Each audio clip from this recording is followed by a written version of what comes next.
Demak, oksillarning xossalari oddiy va murakkab oksillar.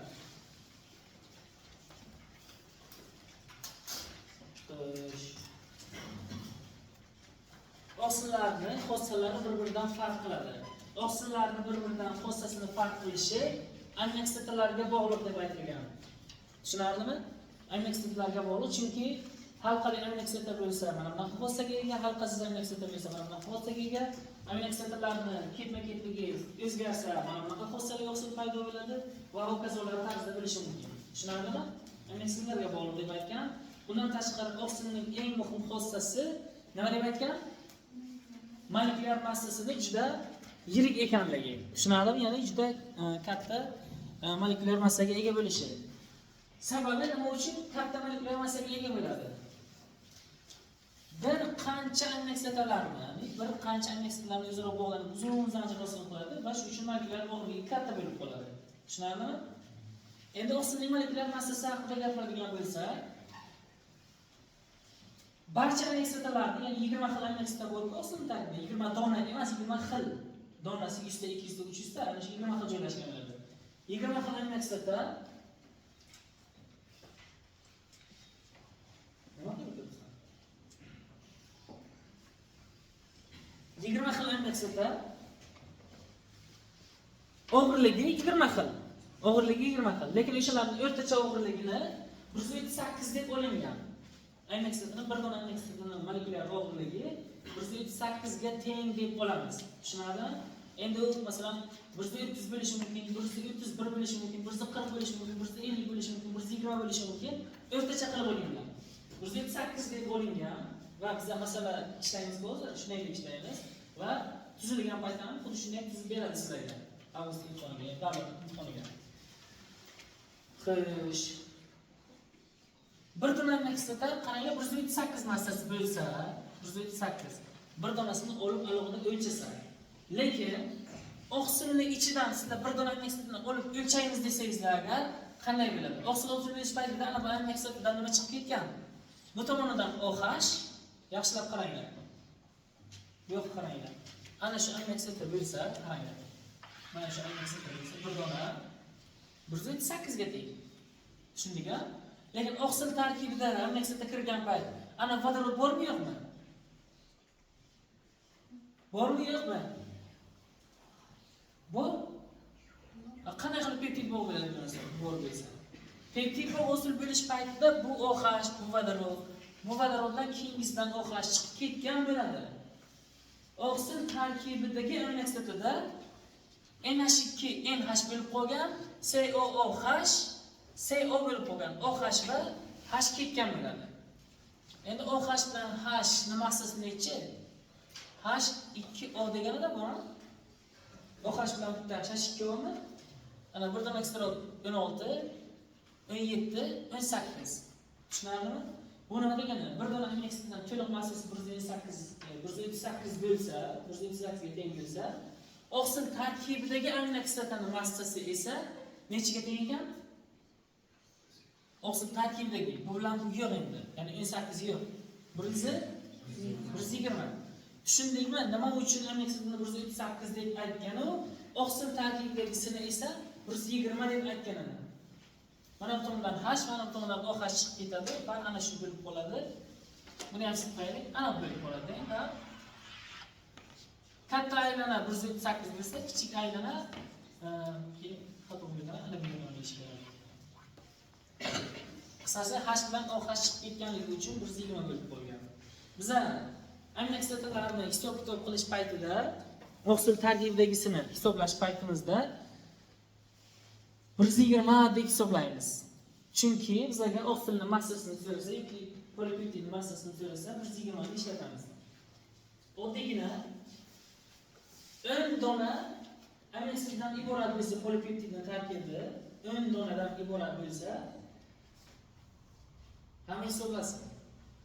Polipeptid, ya'ni ana bular 10 donadan iborat bo'lsa, polipeptid tarkibida o'sha polipeptidning molekulyar massasini so'ragan payt yozmaylar, bu masala keyin ishlaymiz. Me'yorlarga hisoblaylar.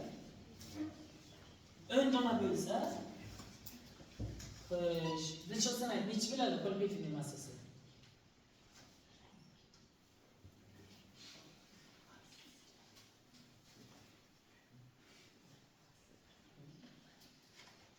Jarayonni sanang.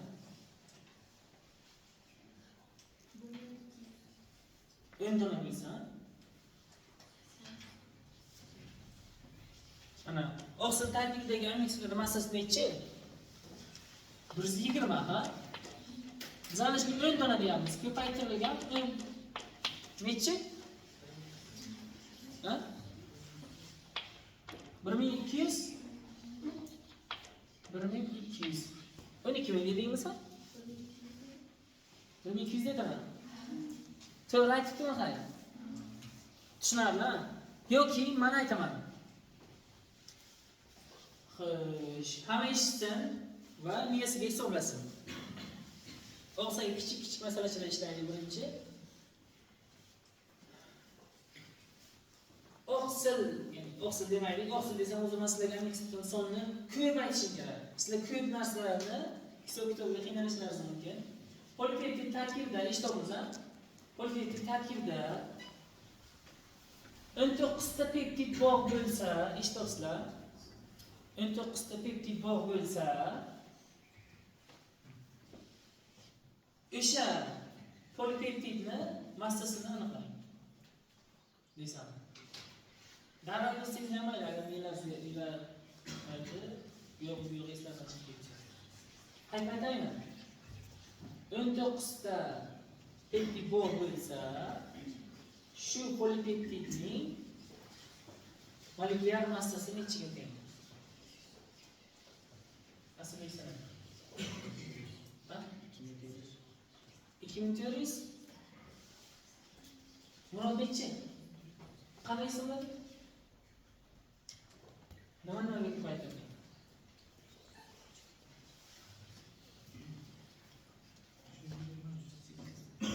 Nima degani yo'q?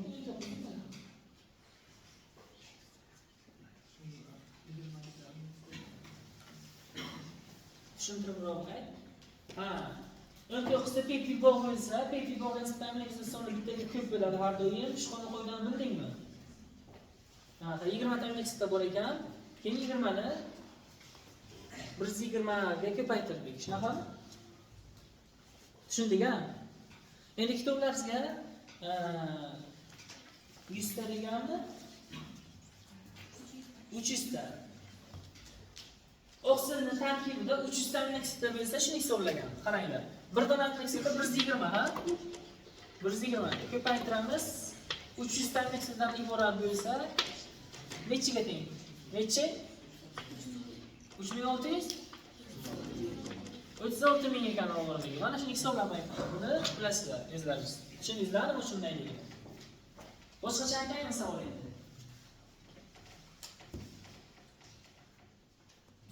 Boshqachasini masala ishlash paytida aytamiz, lekin buni hozir aytaman. Qaranglar. Bizga aytish mumkin. 3600 molekulyar oqsilning molekulyar massasi deydi. 3600 ga teng. 3600 ga teng deydi. Yaxshilab qaranglar. O'sha oqsilda amino kislota soni nechta deydi? 360 ni nechiga bo'lamiz? 120 ga. 300 ta amino kislota bor ekan deymiz. Tushunarlimi? Yoki boshqacha aytadi. Yaxshilab qaranglar. 36 ming og'irlikka ega bo'lgan oqsil hosil bo'lish jarayonida yoki 3600 og'irlikka ega bo'lgan oqsilning peptid bog'i nechta deydi? Peptid bog'i nechta deydi? Birinchi biz amino kislotani sonini topamiz. 36 mingni 120 ga bo'lamiz. 300 ta amino kislota bor ekan. Peptid bog'i nechta deymiz eshitdingizmi? 299 ta. Tushunarlimi? Yoki molekulyar massasi 36 ming ga teng bo'lgan oqsil molekulasi hosil bo'lish paytida necha molekula suv ajralganmi deb savol bersizlar. Peptid bog'i nechta edi? 299 ni o'shancha suv ajralgan bo'ladi. Tushunarlimi? Yoki ajralgan suvning massasini so'raydi. Massasini so'rasa agar 299 ta suvni bittasi 18 mi? 299 ni 18 ga ko'paytiramiz. Tushunaymi? Suvni massasi 18 likni hamma bilsa kerak. Hamma kimga keladiganlar shu qilam. Sen bilmaysanmi suvni? Bilasanmi? Ashikka 18 likni bilasanmi? Qudrati bor. Bilasanmi? Yana kim bitta bermagan keladi? Sen bilasanmi? Ha, sizlar Bilasanmi? H2 o'yin 8. Bitta berib keladiganlar bilib qo'yinglar, chunki masalalarga ishlatamiz hozir. Xo'sh, demak tushundik-a? Oqsilni oqsilga doir masala ishlaydigan joyimizga kerak bo'ladigan ma'lumotlar mana shu 120, 178 soni va hokazolarni tushunsak, muammo bo'lmaydi bizga. Xo'sh. Endi oqsillar bir-biridan molekulyar massasi bilan farq qiladi. Nima uchun molekulyar massasi bilan farq qiladi? Aminokislotlar soni bilan farq qildi degani, molekulyar massasi bilan farq qildi degani emasmi? Aminokislotlar soni turlicha ekanligi uchun molekulyar massasi ham turlicha bo'ladi. Ya'ni juda katta oqsil bo'ladi, juda kichik oqsil bo'ladi yoki u oqsilni shunday suvga solsak, darrov erib ketadigan bo'ladi yoki suvga solsak, erimasdan shunday cho'kmaga tushadigan bo'ladi. Tushunarlimi? Demak, oqsillar bir-biridan suvda erish, erimasligiga ko'ra, yoki katta yoki kichikligiga ko'ra yoki boshqa xususiyatlarga ko'ra bir-biridan farq qiladi deb aytilgan va keyingi abzasga sizlarga boshlangan oqsillar ikki xil bo'ladi deb. Endi nimasiga ko'ra oqsillar ikki xil bo'ladi desam, keyingi abzasga nimasiga ko'raligini aytmagan, shakliga ko'ra deyiladi. Tushunarlimi? Ikki xil shaklda bo'ladi deb shakliga deb aytadi. Tushunarlimi? Birinchisi X-simon, shunaqami? Ikki tolasimonni. Ha? Tolasimon, X-simon desangiz farqi yo'q. Masalan, hozir kitobda yozilgan tolasimon. Tolasimon deyilsa, ertaga test etsa tolasimon, X-simon, keyin direktorga A B desangiz, kitobda tolasimon yozilgan-ku. Demayman. Hozir qanday tolasimon, X-simon ekanligi bir xilligini aytganman. Ayrimlarida esimdan chiqib qolishi mumkin. Tolasimon, X-simon deb kelmasam, darsda aytmagansiz deb o'tirmanglar. Tolasimon, X-simonligini o'zlari fikrlab ko'rishlaringiz kerak. Tushunaymi? Bu uchun o'zingiz so'z bo'yicha dars bo'lish kerak. So'zlaringizni men bo'yitmaylarsizlarmi? O'zlaringiz so'z bo'yilaringiz normal holatda bo'lish kerak. Xo'sh. Ha, birinchisi tolasimon oqsillar, ikkinchisi yumaloq yoki tuxumsimon. Tushunaymi? Endi birinchi guruhga, ya'ni X-simon yoki tolasimon oqsillarga qaysilar kiradi? Qaysi oqsillar kiradi? Hayvonlarning juni, odam sochi, muskul tolalari, muskul tolasidagi muskuldagi oqsil tolalari kiradi. Yana tutimar qurtini ipak suyuqligi, shunaqami? Nima? Masalan, endi bir qancha funksiyasini ham aytib o'tgan. Muskul tolasi va tolasimon oqsili harakatlanish vazifasini bajaradi u qisqasi. Tushunarlimi? Endi yumaloq tolasimon oqsillarga qaysi oqsillar kiradi? Qaysi oqsillar kiradi? Unga menimcha ikki guruhni aytib o'tgan, aynan qaysilar kirishini aytmagan u. Umumiy qilib katalizatorlik vazifasini bajaradigan oqsillar degan va keyingisi qaysi oqsillar? Nima? Qondagi gemoglobin oqsili, shundaymi? Qarang endi. Sochlaringizni qirqib suvga solsangizlar eriydimi yo'qmi? Erimaydi, ha? Yoki ipak qurtining pillasini yoki tolasini solsak erimaydi, ha? Agar eriganda edi nima bo'lardi? Boshlaringizni yuvsangizlar yoki kiyimlaringizni ipakdan bo'lgan kiyimlaringizni yuvsangizlar yo'qolib qolardi, shundaymi? Demak, tolasimon oqsillar suvda erimaykan. Ha, nima ko'proq qilsa olamizlar.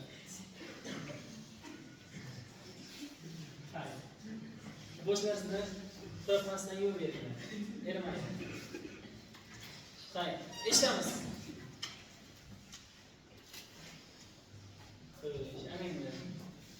Yumaloq oqsillar yoki yumaloq oqsillar bo'lsa, suvda solsak eruvchan oqsillar hisoblanadi. Demak, katalizatorlik vazifasini bajaruvchi qondagi gemoglobin oqsilini suvda solsak erar ekan. Tushunarlimi? Qanaqa funksiyalarni bajarar ekan bular? Yumaloq oqsillar yoki tolasimon oqsillarning funksiyasini aytib o'tgan-ku. Qaranglar.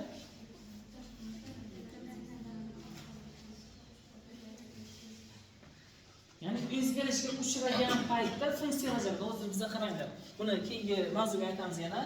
Oqsillarning funksiyasi degan mavzuni ko'rgan payt ana bu oqsillar bor-ku. Bu oqsillar uchlamchiga aylansa, ana bu oqsillar uchlamchiga aylanishi mumkin. Uchlamchi ikkilamchiga aylanishi mumkin. Ya'ni bunisiga aylanib turishi mumkin. O'sha paytda oqsil yuqori faollikka ega deb aytamiz. Ya'ni uchlamchi to'rtlamchiga, to'rtlamchi uchlamchiga, uchlamchi ikkilamchiga aylanib turadi bir-biriga. Bunisiga aylanib turgan paytda yuqori faol deymiz. Ana shunday faol oqsillar katazatorning vazifasini bajaradi degani shu uchun gemologik ovatsimon oqsillar yuqori faollikka ega degan. Sababi bir tuzilish darajasidan ikkinchi tuzilish darajasiga o'tib turadigan oqsillar hisoblanadi. Tushunarlimi? Xo'sh, funksiyasiga ko'ra xillarga bo'lishni tushundik. Funksiyasiga ko'ra deymiz. Shakliga ko'ra edi ha bu. Yumaloq va ipsimon oqsillar. Yumaloqqa qaysilar kiradi? Ipsimonga qaysilar kiradi? Qaysi suvda eriydi, qaysi suvda ermaydi? Tushundik ha? Xo'sh, keyingisi nimani aytgan endi? Xo'sh, oqsillarni denatratsiya va renatratsiya haqida gapiryapmiz. Denatratsiya degani nima degani? Hozirgina aytdik, oqsillar bir-biriga aylanib turadi degan. To'rtlamchi tuzilishiga ega bo'lgan oqsil yaxshilab e'tibor qilinglar. Mana shu parchalansa nechta oqsil molekulasidan hosil qiladi? Nechta chizganmiz? 4 ta. Ya'ni 4 ta uchlamchini hosil qiladi. Uchlamchi keyin ikkilamchini hosil qilishi mumkin. Ikkilamchi birlamchini hosil qilishi mumkin. Birlamchi qaytib ikkilamchini va hokazolarni. Qisqasi denatratsiya degani oqsil tabiiy holatining yo'qotishi. Tabiiy holatini yo'qolsa, masalan, to'rtlamchi uchlamchiga, ya'ni undan o'ngisiga aylanib ketaveradi-da. Ana shu narsani denatratsiya deyiladi. O'z holatini yo'qotib, avvalgisiga yetadi. Tushunarlimi? Mana shu narsani biz denatratsiya deymiz. Tabiiy holatini yo'qotishi. Va tabiiy holatini yo'qotsa, masalan, eriydigan oqsil ermaydigan bo'lib qoladi. Qanday qilib? Oddiygina gemografik oqsil, yumaloq oqsil degan. Mana bunday yumaloq oqsil bo'lsa, yumaloq oqsil mana bu tuzilish darajasiga yetsa, oxiri birlamchiga aylanib qoladi. Birlamchiga aylanib qolsa, bu qanaqa oqsilga aylanadi? Tolasimon, ha? Tolasimon oqsil endi erimaydi-da. Tushunarlimi? Chunki barcha oqsil aslida tolasimon bo'lgan. Keyingi tuzilish darajasiga o'tgani uchun yumaloqlashib qolgan. Tushunarlimi? Shuning uchun suvda eruvchanlik qobiliyatini yo'qotadi deb aytgan. Yoki yana oqsil denatratsiyasiga tuxumni qaynatishdan oldin tuxumni ichi sariq emas, oqi, oqsildan iborat bo'ladi, rangsizday bo'ladi, shundaymi? Suyuq. U qattiqlashib qoladi qaynatgandan keyin. Tushunarlimi? Demak, denatratsiya bo'lishiga sabab tuxum oqsilini nima bo'ldi? Qaynatdik, issiqlik, ya'ni harorat ta'sirida. Tushunarlimi? Harorat ta'sirida yoki og'ir metallar yoki qanaqadir xususiyatlar kitoblarga yozib qo'yilgan o'sha xususiyatlar tufayli oqsillar tabiiy holatini yo'qotishi mumkin. Ya'ni to'rtlamchi, uchlamchi, ikkilamchi, birlamchi ketma-ketlikda denatratsiyalanadi. Tushunarlimi? Oqsillar qaytib o'z holatini tiklashi mumkin. Ya'ni birlamchidan ikkilamchiga, ikkilamchidan uchlamchidan to'rtlamchiga aylanishi mumkin. Bu qayta tiklanish o'zini qayta tiklash, ya'ni renatratsiya deyiladi. Tushunarlimi? Qanaqadir tashqi muhit omillar ta'sirida sharoit yaratib berilsa, qaytib o'z holiga qaytishi mumkin. Bu renatratsiya deyiladi, lekin tuxum oqsili nima qilinadi? Renatratsiyalanmaydi, ya'ni qayta tiklanmaydi degan. Qaynatgandan keyin. Tushunarlimi? Qaynatgan tuxumni qaytib o'z holiga keltirib bo'lmaymiz-ku. Lekin ayrim oqsillarda mana shunday xususiyatga ega bo'lishi mumkin deb aytgan. Oddiy murakkab oqsillarga keldikmi?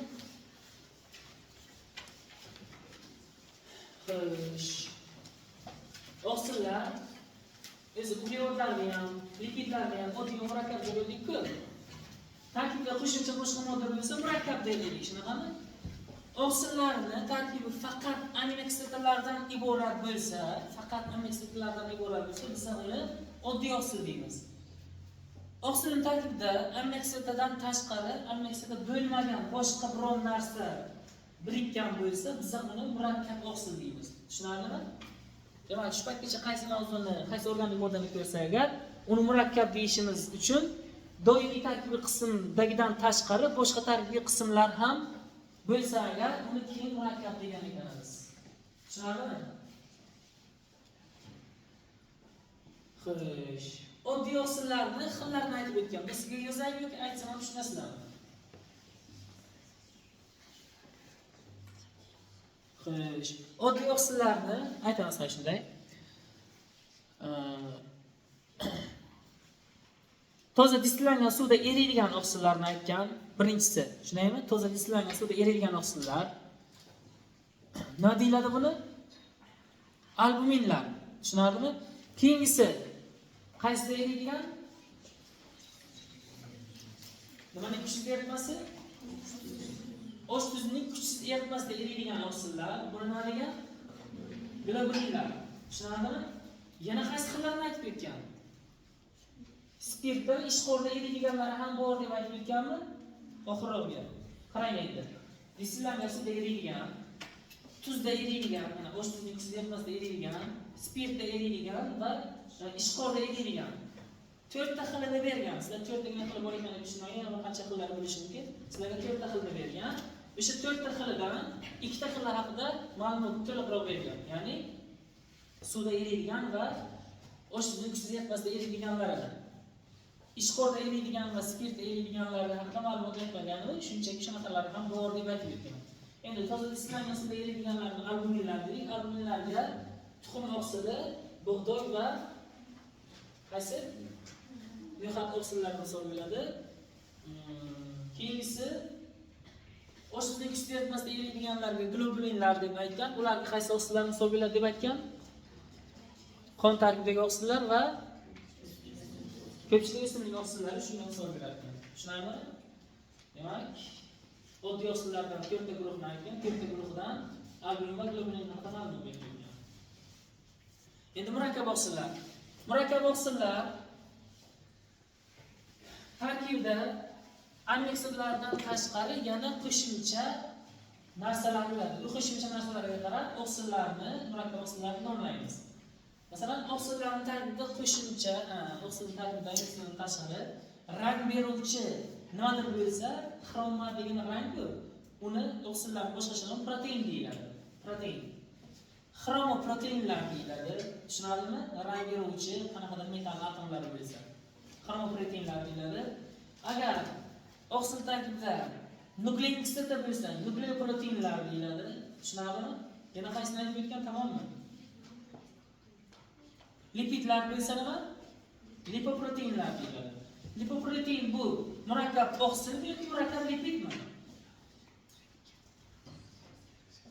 Lipid haqida gapirayotgan bo'lsak, lipidning tarkibida protein qo'shilsa, murakkab lipid deymiz. Oqsilni gapiryapmiz bizda.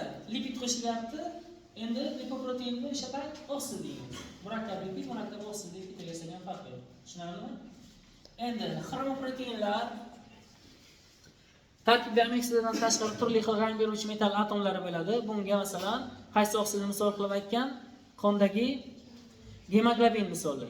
Gemoglobin masalan 4 ta oqsil molekulasidan tashqari temir atomni saqlaydi o'zida. Tarkibda temir atomi bor. O'sha temir atomi borligi uchun rangli ko'rinadi. Tushunarlimi? Yoki